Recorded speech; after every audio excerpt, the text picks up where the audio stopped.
Most people imagine a sword being born in flame. They picture roaring forges, flying sparks, hammer blows ringing like thunder. But that image skips the first, most terrifying truth. Before a Viking sword ever tasted fire, before it drank blood or decided the fate of a raid, it slept in darkness buried beneath black water that stank of rot and secrets. A place where the earth itself seemed alive. A place that swallowed men whole and gave nothing back. This is where the story truly begins. The swamp did not look like a battlefield, yet it was more dangerous than one. Mist clung to the ground like a living thing, crawling over reeds and pools of stagnant water. Every step threatened to pull a man under, to trap him in sucking mud that tightened like a fist. The air was heavy, wet, and sour, and the silence felt deliberate like the land was listening. Vikings did not come here casually. They came because they had to. Because without what lay hidden beneath the black water, there would be no swords. And without swords, there would be no power. Swamp iron was not mined. It was hunted. Beneath the surface, invisible to the untrained eye, the swamp slowly grew iron the way a wound grows scabs. Water flowing through iron-rich soil fed bacteria that breathed iron instead of air. Over years, sometimes generations, this process created soft, rust-colored clumps called bog iron. They were fragile, ugly, and deceptively weak. No shine. No strength. Nothing that resembled a weapon. And yet, within these fragile masses slept the future edge of a blade that could split a shield or end a life in a single stroke. The men who searched for it did so with long wooden poles, probing the mud inch by inch.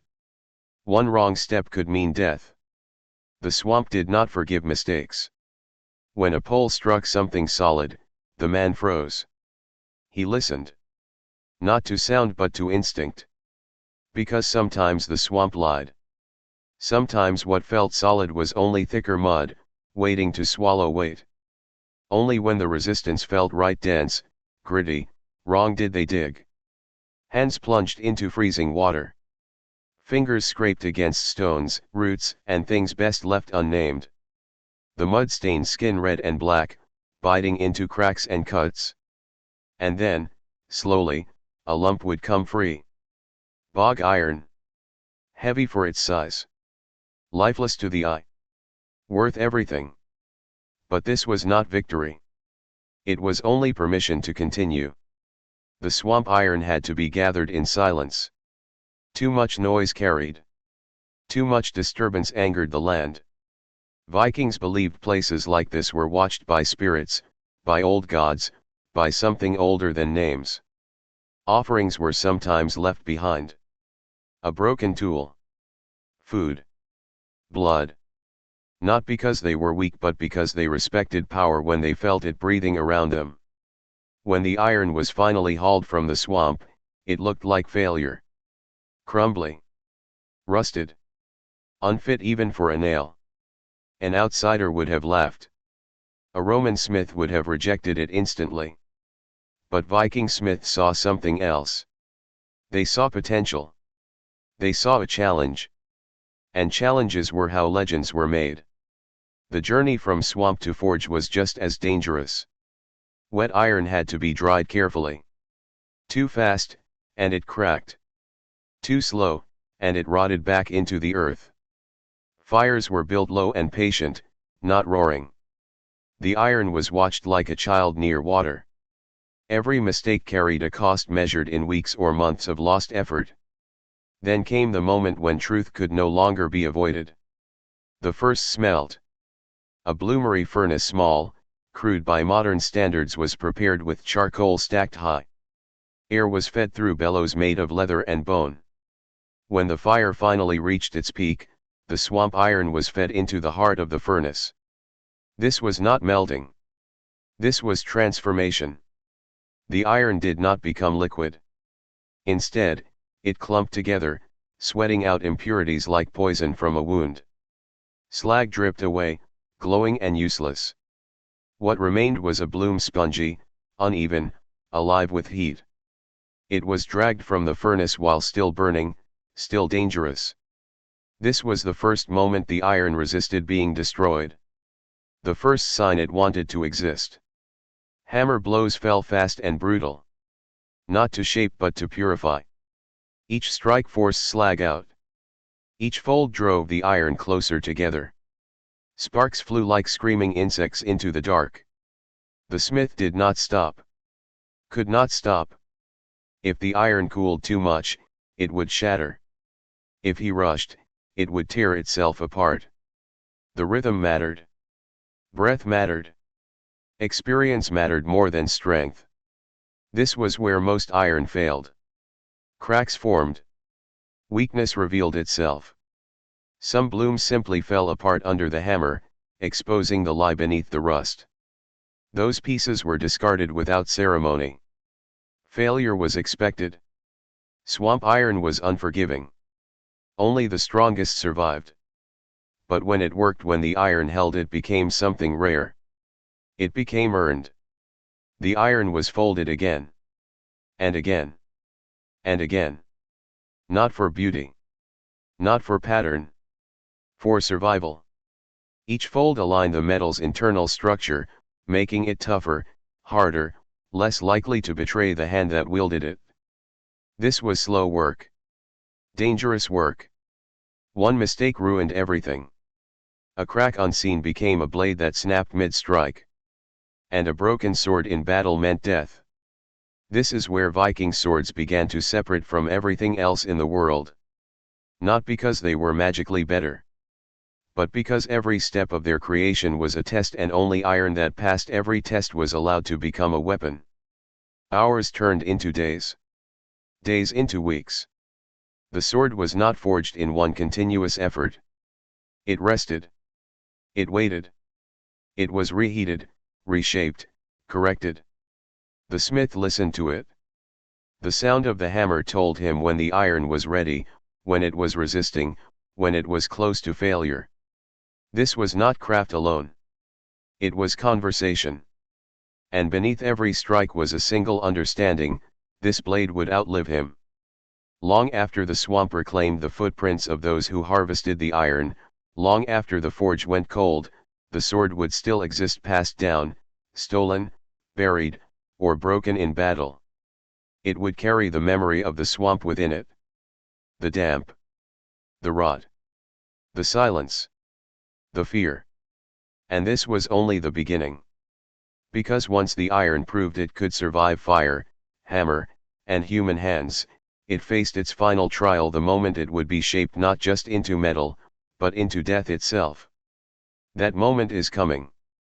But first, the iron must learn what it truly is. By the time the iron left the first brutal shaping, it was no longer a formless survivor torn from a swamp.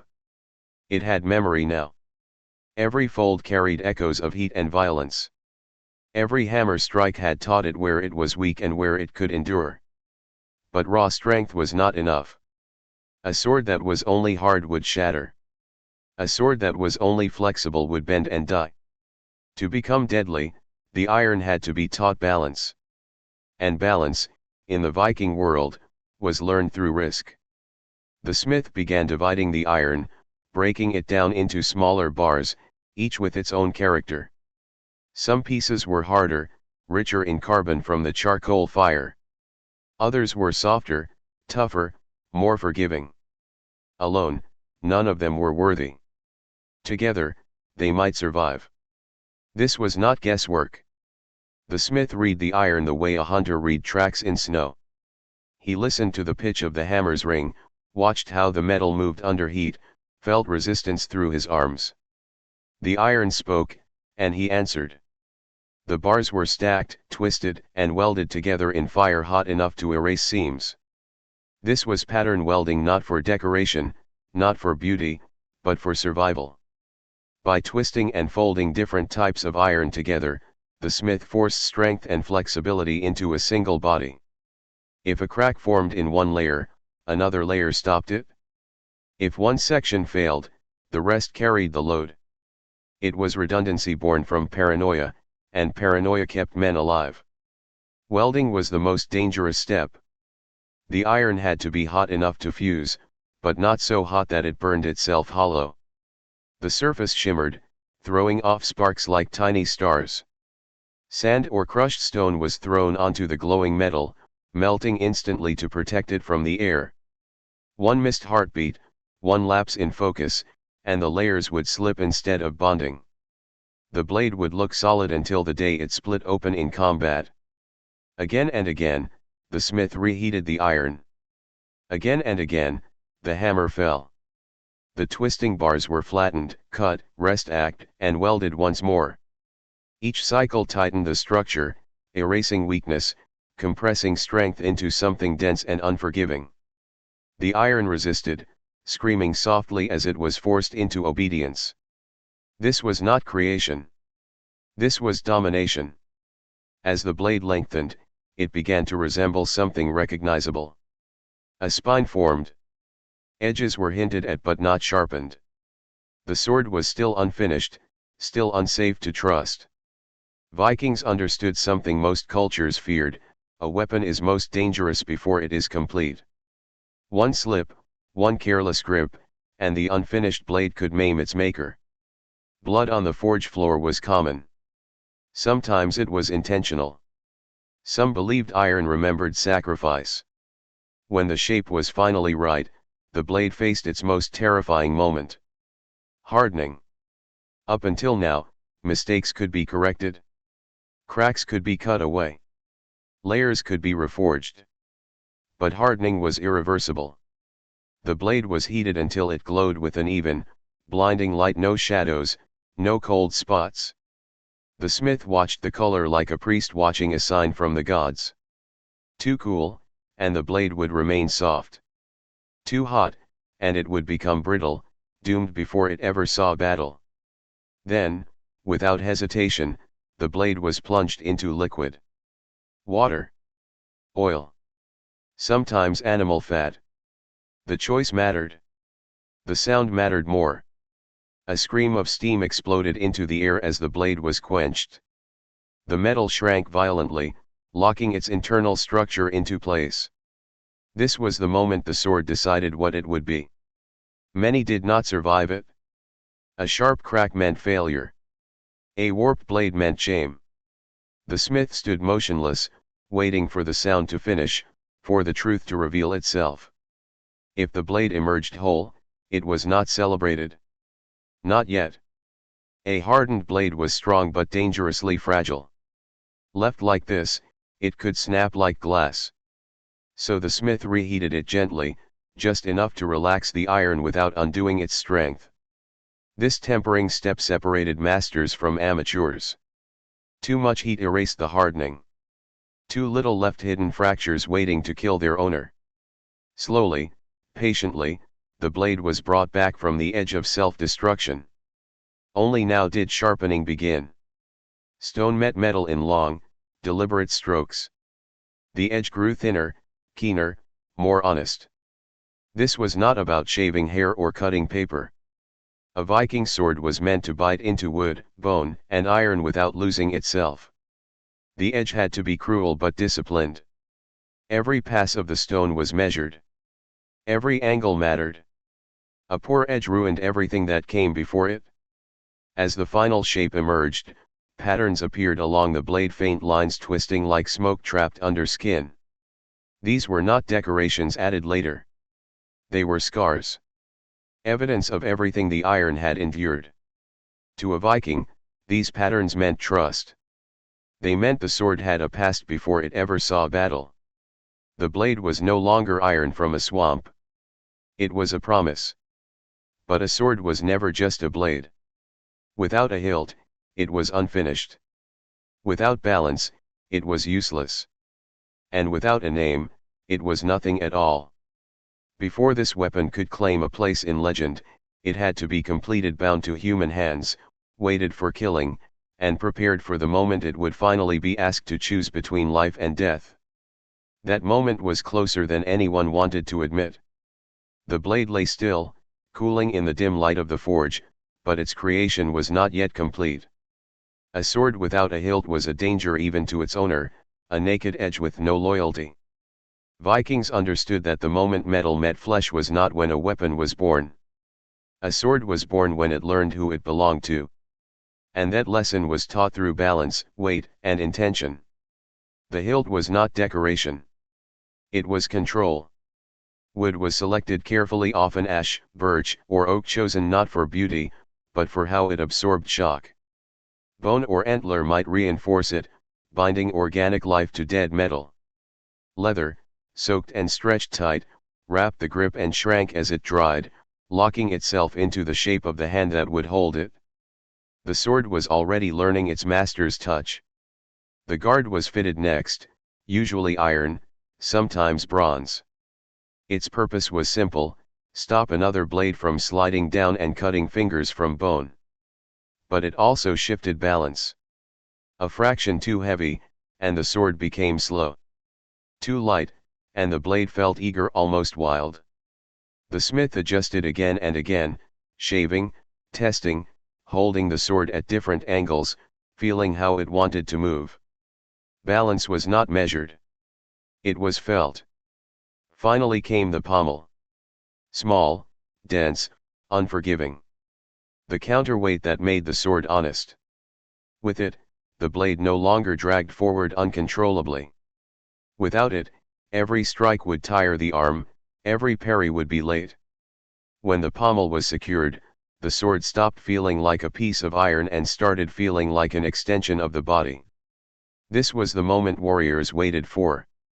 This was when they knew whether the sword would betray them or save them. But a sword was never truly finished until it was tested. Not gently. The edge was drawn across wood, biting cleanly without tearing. It was slammed into shields, twisted free, and checked for chips. Some blades were struck against iron helmets or mail not to destroy them, but to see how they failed. A good sword bent slightly and returned true. A bad one cracked or stayed warped. Those blades were discarded without remorse. Better to lose weeks of labor than a life. Only after surviving these trials did a sword earn the right to exist. And then, it was named. Names were not chosen lightly. A sword's name reflected what it had done or what it was expected to do. Some were named for animals, others for storms, hunger, or death.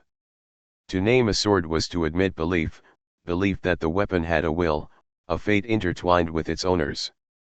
Once named, a sword was no longer property. It was a companion. A witness. And witnesses remember. The first time a warrior wore the sword at his side, it changed how he stood. His posture shifted. His silence deepened. Others noticed. A good blade carried presence. It announced itself without sound. In battle, this mattered. Fear traveled faster than steel. When the sword finally tasted combat, it did so without hesitation. The edge met shield rims, split spear shafts, and found gaps in armor with brutal efficiency. The patterns forged deep within the blade worked as intended, distributing shock, absorbing impact, surviving blow after blow. Each strike added something invisible but permanent. Experience. Blades that survived their first battles were never the same again. Microscopic damage accumulated. Edges dulled and were resharpened. Nicks were ground away. Slowly, the blade grew narrower, leaner, more personal. A sword carried the story of every fight within its metal. And as long as it survived, so did those stories. But swords did not live forever. Some were lost at sea, slipping from numb hands into black water, returning to a darkness not unlike the swamp they were born from. Others were buried with their owners, bent or broken intentionally, so they would serve in death as they had in life. A few passed from generation to generation, their names growing heavier with time, their legends outliving the men who wielded them. And still, the iron remembered. Long after blood dried and battles faded into story, the swamp iron endured. It had been mud. It had been fire. It had been shaped by fear, patience, and violence. And now, bound to human ambition, it fulfilled the purpose it had been dragged from the earth to serve. But there was one truth Vikings understood better than most. A sword does not choose when it is forged. It chooses when it ends. And that choice, final, brutal, and irreversible, was waiting just beyond the next clash of steel. Battle changed everything. The first deaths a sword delivered were never forgotten, not by the man who wielded it, and not by the blade itself. Vikings believed that iron, once it tasted blood, awakened. Not in a mystical way that could be explained, but in a presence that was felt. The sword no longer felt neutral in the hand. It felt heavier, quieter, as if it was listening for the next moment it would be unleashed. After battle, the blade was cleaned with care bordering on reverence. Blood was corrosive. Left too long, it ate into the edge, staining the metal dark. Warm water loosened what clung to the steel. Cloth wiped it clean. Oil followed, sealing the surface against rust. This was not routine maintenance. It was respect. A neglected sword was a resentful one, and resentment, Vikings believed, led to failure at the worst possible moment. Every nick on the edge told a story. Some came from bone. Some from iron. Others from desperate, clumsy blows in the chaos of close combat. The smith, or sometimes the warrior himself, ground these imperfections away, restoring the edge again and again. Each sharpening removed metal. Slowly, almost invisibly, the sword grew thinner, lighter. Over years, it changed shape. No two old swords were ever alike. Time carved them as surely as any hammer. The more a sword was used, the more it became bound to its owner's reputation. Victories clung to it. Defeats haunted it. In halls lit by fire and smoke, men spoke of blades as if they were living beings. They remembered which swords held firm when shields splintered, which blades bit through mail, which ones failed and cost lives. A sword's name could inspire confidence or dread long before it was drawn. But success carried danger. A renowned sword attracted attention. Enemies sought it. Allies envied it. Kings demanded it as tribute. To own a blade forged from swamp iron, proven in battle, was to carry a target on your back.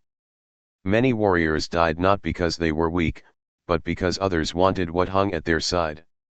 Some swords were stolen. In the chaos after battle, the living stripped the dead. A fallen warrior's sword did not retire with him. It passed into new hands, often unwillingly. These blades carried ghosts. A sword taken from a corpse was feared, but also desired. It was believed to be hungry, already accustomed to killing. Such weapons were sometimes reforged, edges reshaped, hilts replaced, attempts to break their memory. Whether that worked was debated in whispers. Other swords were deliberately destroyed. When a blade failed, when it cracked, bent beyond repair, or betrayed its owner, it was not always thrown away. Some were broken in ritual. Snapped across stones. Bent until the iron screamed. This was done to end the sword's story, to prevent its shame from spreading. A broken blade could not be passed on. It could not demand more blood. Yet even broken, the iron did not disappear. Fragments were buried. Melted down. Reused in tools, nails, or new weapons. Swamp iron, once freed from the earth, rarely returned to silence. It carried echoes of everything it had been. A sword reforged into a knife still held something of its former violence. Vikings believed this was unavoidable. Iron remembered. As years passed, the world around these swords changed. Raids turned into settlements. Pagan gods gave way to crosses. New weapons appeared, longer blades, different steels, unfamiliar techniques. Yet the old swords endured. Some were outdated but trusted. Others were displayed rather than used, symbols of a harsher age that refused to be forgotten. In burial mounds, swords rested beside their owners, wrapped in cloth, laid across chests or placed at the feet. Sometimes they were bent before burial, killed so they could follow their master into the next world. The swamp iron, once again, returned to darkness, this time willingly, as if closing a circle begun long ago beneath black water. But not all swords slept. Some were dug up centuries later, pulled from graves, rivers, and peat bogs.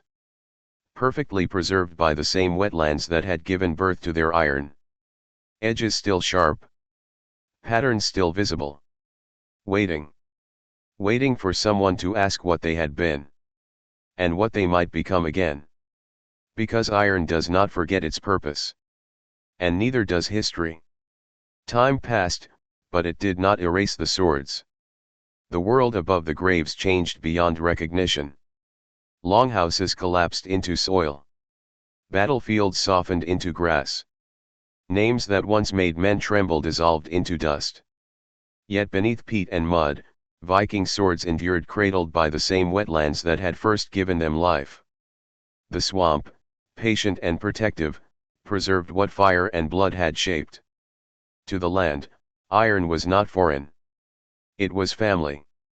When these blades were found again, they were not discovered like treasure. They were uncovered like secrets. A farmer's plow struck something hard. A shovel rang against metal. Slowly, carefully, earth was peeled away to reveal the unmistakable shape of a sword that should not have survived. Darkened, yes. Scarred, certainly. But intact. Waiting. To those who unearthed them, the feeling was immediate and unsettling. These were not relics that felt dead. They felt paused. Scholars would later study them under clean light, measuring carbon content, analyzing slag inclusions, tracing the twisted patterns locked inside the steel. They marveled at the skill. At the efficiency. At how something made with such limited tools had endured so long. But data could not explain the weight these swords carried when held. Even now, they felt balanced. Intentional. As if they still expected to be used. The patterns revealed the truth of their birth. Layers of iron folded together. Carbon unevenly distributed, yet deliberately controlled. Evidence of swamp iron rich in phosphorus, resistant to corrosion, uniquely suited to the wetlands of the north. These blades were not accidents of history. They were answers to a harsh environment. Weapons shaped by necessity rather than theory. And necessity is a powerful teacher. Modern steel may be purer, stronger by measurement. But purity was never the point. Viking swords survived because they were adaptable. Because they were forgiving. Because their imperfections were intentional. Swamp iron did not strive to be flawless, it strove to endure. This realization changed how history was understood. The Vikings were no longer seen as merely brutal raiders wielding crude weapons. They became innovators. Metallurgists without books. Engineers guided by experience and failure. The swamp iron swords proved that knowledge does not require writing. It requires memory and the willingness to learn from pain. But there was another truth these swords revealed. They had been valuable enough to preserve.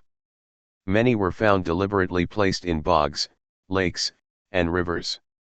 Not lost. Offered. Vikings sometimes returned swords to the waters that gave them life. This was not waste. It was closure. A way of thanking the land. A way of ensuring the sword did not fall into the wrong hands. A way of ending a story without breaking it. These offerings were not random. High-quality blades. Named swords. Weapons with history. The kind men would not give up unless they believed something greater demanded it. To place such a blade back into the swamp was to acknowledge a debt that could not be repaid in blood. And so the iron slept again. Until now.